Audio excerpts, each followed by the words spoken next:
بسم اللہ الرحمن الرحیم نحمدہ ونصلی ونسلم علی رسولہ الکریم اما بعد فاعوذ باللہ من الشیطان الرجیم بسم اللہ الرحمن الرحیم۔ دوستان محترم، آپ نے دیکھا کہ ایس ایم صادق صاحب نے مبشر صدیق اور ارشد وفائی کو معاف کر دیا،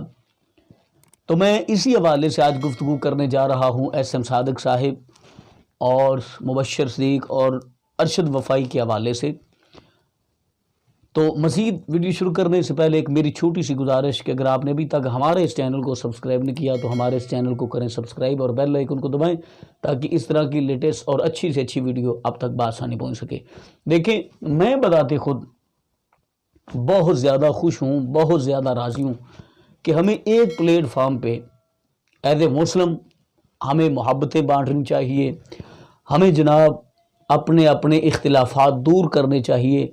ارشد وفائی نے بھی غلط کیا اور ایس ایم صادق صاحب نے تو پھر ویسے بھی بہت بڑے دل کا مظاہرہ کیا۔ ٹھیک ہے، انسان غلطی کا پتلا ہے، غفلت ہو جاتی ہے، غلطی ہو جاتی ہے، تو یہ انہوں نے بھی بہت اچھا کام کیا ارشد وفائی صاحب نے کہ وہ فوراً ایس ایم صادق صاحب سے معذرت کرنے کے لیے آئے، انہوں نے ایس ایم صادق سے معافی مانگی اور ایس ایم صادق نے تو پھر انتہا کر دی نا، ایس ایم صادق صاحب نے تو انتہا کر دی، ایس ایم صادق صاحب نے ان کو معاف کر دیا۔ یہ ہوتا ہے بڑا پن۔ مولا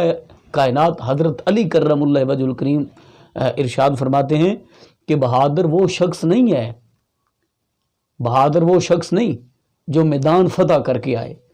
بہادر وہ شخص ہے جو غصے میں آ کر بھی معاف کر دے۔ تو یقیناً جب ایس ایم صادق صاحب نے اپنے خلاف یہ باتیں سنی ہوں گی، ان کو غصہ تو آیا ہوگا، یقیناً غصہ آیا ہوگا، یہ انسان کی فطرت ہے۔ تو پھر بھی جب مبشر صدیق اور ارشد وفائی ان سے ملاقات کے لیے آئے تو ایس ایم صادق صاحب نے بڑے دل کا مظاہرہ کرتے ہوئے ان کو معاف کر دیا۔ ایس ایم صادق صاحب، اللہ آپ کو عزتوں سے نوازے، اللہ آپ کو اور ترقیاں عطا فرمائے، اللہ آپ کو اور عروج عطا فرمائے، اللہ کریم آپ کو اور بلندیاں عطا فرمائے، اللہ رب العزت آپ کی محنت کاوش کو قبول فرمائے۔ آپ بہت اچھا کام کر رہے ہیں، رسول اللہ صلی اللہ علیہ وسلم کی ثنا خوانی شاعری کی صورت میں